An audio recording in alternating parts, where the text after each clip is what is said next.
Oi, gente! O caso que eu trouxe hoje pra vocês é uma história muito triste, que mesmo depois de 16 anos, se alguém falar da viúva da Mega Sena, as pessoas, elas ainda lembram do que se trata. Esse crime, ele aconteceu em 2007 e é um dos casos com uma reviravolta mais surpreendente que já teve, juridicamente falando, e vocês já vão entender melhor.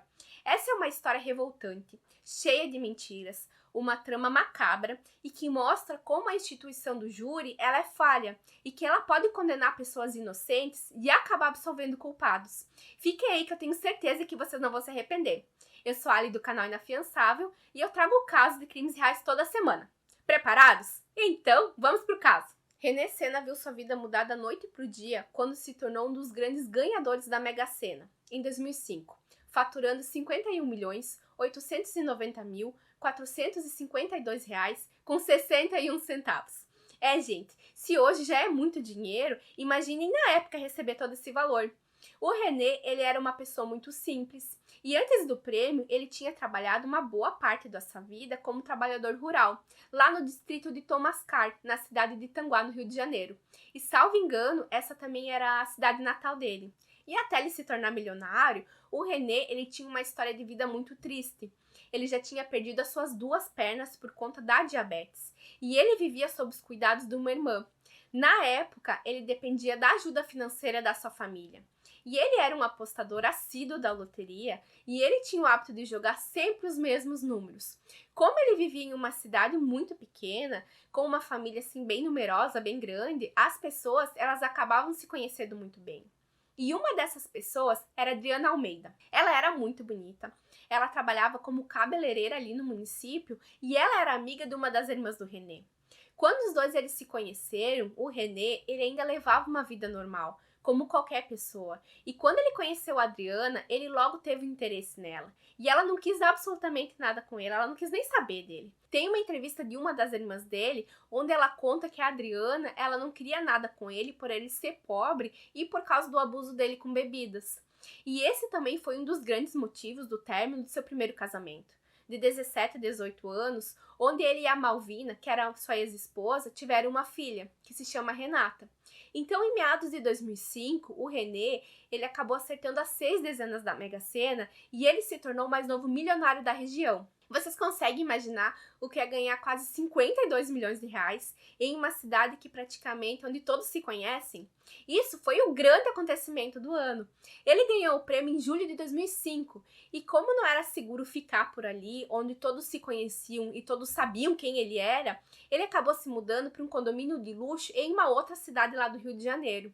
E ele sempre soube os riscos de se ter tanto dinheiro. E com isso, ele acaba fazendo um testamento onde ele deixaria metade da sua fortuna para sua única filha, a Renata, e a outra metade para os seus 11 irmãos e mais um sobrinho que ele gostava bastante. E logo depois disso, na virada de ano de 2005 para 2006, o René, ele ainda nutria aquela paixão platônica pela Adriana. E então ele pediu para que a sua irmã convidasse ela para passar as festas de final de ano junto com a família deles. E ela aceitou o convite. E parece que ali mesmo na festa, eles já começaram a se interessar um pelo outro. Na verdade, a Adriana por ele, né? Porque ele sempre foi apaixonado por ela. Então, a partir daí, eles acabaram engatando um relacionamento e as coisas, elas foram evoluindo bem rápido. Do início do namoro deles até ela ir morar com ele lá naquele condomínio luxuoso, com seus 3 filhos, o da Adriana, foram alguns dias assim. Ela contou em uma entrevista que foi em torno de 30 a 45 dias. Ela também disse que o amor e a admiração por ele foi uma coisa que foi crescendo e acontecendo aos poucos, com a convivência deles do dia a dia. Ele viveu a vida toda assim, de forma muito simples. A sua família e os seus amigos continuavam com a vida deles normalmente, como era antes do René virar milionário. E ele acabou se sentindo muito deslocado, muito sozinho, nessa nova vida dele. E então, ele acabou se mudando para Rio Bonito, que é uma cidade bem próxima de Itanguá, e lá ele comprou uma fazenda gigantesca, assim, por 9 milhões de reais. E ela se chamava Nossa Senhora da Conceição. A casa, ela era bem grande mesmo. Ela tinha 58 cômodos, tinha 6 suítes, tinha piscinas, tinha hidromassagem, tinha mais de 1.000 cabeças de gado e tinha também alguns outros animais por ali. Era a vida que ele sempre quis ter, que ele sempre sonhou. uma vida sossegada, afastado da cidade, tranquila, dentro do que fosse possível, né? E como todos ali sabiam que ele era o grande milionário da cidade, ele tinha muito medo do que poderia vir junto com toda aquela fortuna dele. Então a Adriana acabou contratando uma equipe de seguranças que era formada por ex-PMs. Na época, ela tinha 29 e ele tinha 52 anos. Quando eu fui pesquisar esse caso, eu revirei tudo o que eu podia para conseguir as informações para vocês. E então eu fui ler. O que eu encontrei no meio de todo o material, alguns comentários assim extremamente maldosos, sabe? Bem desnecessários, que chegaram ao ponto de culpar o próprio René pela morte dele, porque ele havia ficado com uma moça muito mais jovem que ele e por isso ele sabia dos riscos. Eu confesso para vocês que eu tive que parar de ler pela quantidade de absurdos que tem pela internet. Enfim, a família dizia que o relacionamento dos dois era bem conturbado e que, inclusive, quando o René ele comprou um quadriciclo para ele ter mais independência na locomoção dele, ela não tinha gostado nada disso. A família sempre disse que a Adriana manipulava o René, a ponto dele se afastar dos familiares e colocar a fazenda que eles moravam no nome dela. Eles chegaram também a fazer uma conta conjunta em um banco. Ela também fez com que ele assinasse uma confissão de dívida de 4,5 milhões de reais. E além disso, exigiu que ele contratasse algumas pessoas da família dela para trabalharem ali na fazenda com salários assim bem altos, bem maiores do que se pagava por aquelas funções ali na região. E a jogada mais ardilosa da Adriana foi quando ela fez com que o René anulasse o Antigo Testamento e fizesse um novo.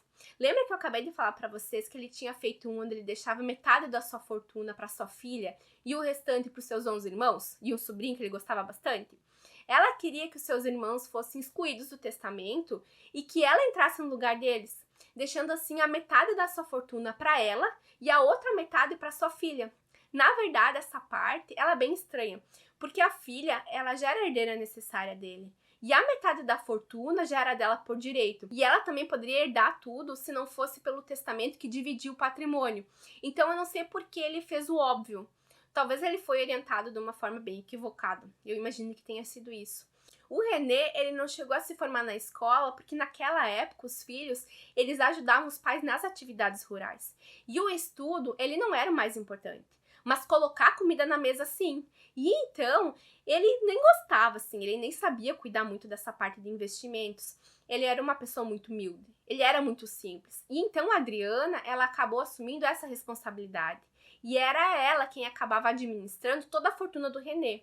E uma das coisas assim mais legais dessa história, embora seja muito triste, é que ele não esqueceu da sua origem humilde. E nem das pessoas que ajudaram ele no decorrer da vida dele, antes dele ser o grande milionário da cidade. Ele ajudou muito os irmãos dele e inclusive ele deu uma casa para a ex-sogra dele, a ex-mulher, para elas morarem. A grande briga da Adriana e do René foi quando ele descobriu alguns dias antes da morte que ela tinha retirado 300 mil reais da conta conjunta deles para ela comprar uma cobertura em Arraial do Cabo, lá na região dos Lagos, no Rio de Janeiro. 300 mil reais para uma cobertura. Realmente, esse caso ali faz muitos anos, né? Porque hoje as coisas já não são mais assim. E nesse imóvel era onde ela se encontrava com Robson de Andrade Oliveira, que era motorista de van e também ele era casado. Ele era o amante dela. Então, quando o René ele ficou sabendo disso, ele falou que ia tirá-la do testamento e ela ia acabar ficando sem nada. Isso foi no final de 2006. E nessa virada de ano, ela passou com o Robson na cobertura que ela tinha comprado. Quando ela adquiriu esse imóvel, nos documentos, ela disse que ela era solteira e que ela não convivia em união estável com ninguém. E essas informações, elas são muito importantes para o caso. Porque mais tarde, quando ela dizia que ela morava com o René e que eles tinham uma convivência tranquila dentro da normalidade, a acusação acabou apresentando esses documentos onde ela tinha mentido na verdade, né, que ela era solteira. Porque vocês sabem que daí para a escritura do imóvel, registro, essas coisas, sairia no nome dos dois. E o René, ele não sabia desse imóvel. E então ele precisaria concordar com a compra se eles fossem casados. No caso dele, seria uma união estável mesmo, né? E ela acabou mentindo sobre essas informações para não precisar da autorização dele. Então, no dia 7 de janeiro de 2007, o René, ele foi morto com 4 tiros. Um deles foi nas suas costas e 3 deles na sua cabeça. Isso foi por volta das 11 horas, lá no Bar do Penco, lá em Rio Bonito, em um lugar que ele frequentava praticamente todos os dias, lá onde ele encontrava grande parte dos seus amigos. Ele estava no seu quadriciclo quando ele foi baleado e ele não teve nenhuma chance de defesa. O atirador chegou em uma moto com outro comparsa e ele acabou levando apenas uma pochete que ele carregava com ele. E para quem não sabe, é como se fosse uma bolsinha que tu prende, que tu pendura assim na cintura. E eles deixaram com o René um anel e um relógio de ouro. No bar tinha em torno de umas 10 pessoas no momento dos disparos e inclusive crianças. Os atiradores, eles foram direto no René. Eles não simularam nenhum assalto, eles não falaram absolutamente nada, eles simplesmente chegaram e dispararam contra ele. Então a hipótese de latrocínio, que é um crime que visa o patrimônio, logo foi descartada. E já se investigava o crime de homicídio doloso, por dolo direto, que é quando se tem a intenção de matar uma pessoa, que a vontade mesmo era de matar o René e não de roubar a pochete dele. E a partir daí várias hipóteses foram surgindo. E uma das primeiras era que a Adriana, ela tinha encomendado a morte do René justamente porque ele tinha ameaçado tirá-la do testamento. O crime, ele aconteceu em um domingo, em um dia e horário que não era comum ele estar por ali no bar, que ele costumava frequentar. E a pessoa que planejou tudo isso também sabia que ele estaria lá sem os seus seguranças, nesse dia e horário específico. Então a polícia ela já desconfiava que era alguém muito próximo a ele para ter todas essas informações tão precisas da rotina do René. No enterro dele, a Adriana, ela foi esculachada pelas pessoas. Ela era chamada de assassina e que ela era a mandante do crime. O enterro contou com pelo menos 200 pessoas, em um cemitério assim muito, mas muito pequeno mesmo, aqueles do interior que tem pouquíssimos túmulos, sabem? Então, com tantas acusações sobre a Adriana, ela acabou se tornando investigada pela polícia e nos interrogatórios várias versões foram surgindo. Uma delas é que a mandante do crime seria a Renata, a filha do René, porque uns dias antes o pai dela estaria desconfiado da paternidade da filha e ele tinha interesse em fazer um exame de DNA. Então a filha, ela tinha descoberto e por isso ela tinha mandado matar o pai, segundo a versão da Adriana. Foi feito esse teste de paternidade e o material genético da Renata foi comparado com os irmãos do René e acabou ficando comprovado que ela era de fato a filha biológica dele. E um outro depoimento, prestem atenção nesses nomes, tá? A Adriana acabou acusando um ex-segurança do René, que se chamava Anderson Silva Souza, porque segundo ela, esse segurança tinha dito que sequestraria a Renata, a filha do René, e então ele tinha sido mandado embora. Foi uma hipótese que logo foi descartada porque a polícia acabou descobrindo que o real motivo da demissão dele e de um outro funcionário, o Ednei Gonçalves, que eles eram policiais militares quando eles foram contratados. E alguns dias depois, ele acabou descobrindo através de um outro segurança que era de extrema confiança dele, chamado David, que eles não eram PMs. E então eles acabaram sendo demitidos. E 5 dias depois, o David ele foi encontrado morto. Esse segurança que era de confiança do René. Ele foi vítima de 2 tiros de arma de fogo. E depois a Adriana acabou falando que alguns irmãos do René tinham interesse na sua morte, enfim. No final, um ficava acusando o outro. E a linha de investigação, então, ela começou a se concentrar na Adriana e nos ex-seguranças do René. Então acabou sendo identificado algumas ligações telefônicas da Adriana para o Anderson, antes e depois do crime. Ele era um dos ex-seguranças que eu acabei de falar para vocês, e quando eles perguntaram para ela dessas ligações, a Adriana falou que ela era amiga da esposa dele, que se chamava Janaína, e que ela ligava para o Anderson para conversar com a Janaína. E então eles acabaram perguntando para ela porque ela não tinha ligado diretamente para o telefone da Janaína, e ela não soube responder. A polícia ainda descobriu que esse Anderson, ele era matador de aluguel. E então, com as investigações concluídas, o inquérito, ele acabou apontando 7 pessoas como responsáveis pelo assassinato do René, amando da Adriana. E entre eles o Robson, o seu amante, que, gente, ele tinha o contato dela salvo no celular dele como égua loura, para vocês terem ideia do nível desses dois. E depois foi comprovado que o Robson, ele não teve nada a ver com esse crime e então foram denunciados pelo Ministério Público 4 seguranças do René. O Anderson, que teria feito os disparos, e o Ednei, que teria conduzido a moto. Esses dois que eu falei para vocês prestarem atenção no nome, lembram? O Marco e o Ronaldo, que também eram seguranças do René, que teriam ajudado eles logo depois do crime. E ainda a Janaína, que era a esposa do Anderson. A motivação de fato teria sido a exclusão do nome da Adriana do testamento, que deixaria metade do valor da herança para ela. Então, no dia 30 de janeiro de 2007, foi decretada a prisão temporária da Adriana, que é um tipo de prisão que ocorre durante a investigação criminal. E ela é determinada a pedido do delegado de polícia ou do Ministério Público para o juiz. No caso desse crime, ela foi determinada porque era extremamente necessária para as investigações. e porque se tinha também uma coisa que se chama de indícios suficientes de autoria da Adriana, que é um dos pré-requisitos para prender ela. E também foi decretada a prisão dos outros comparsas pela participação deles na prática desse crime.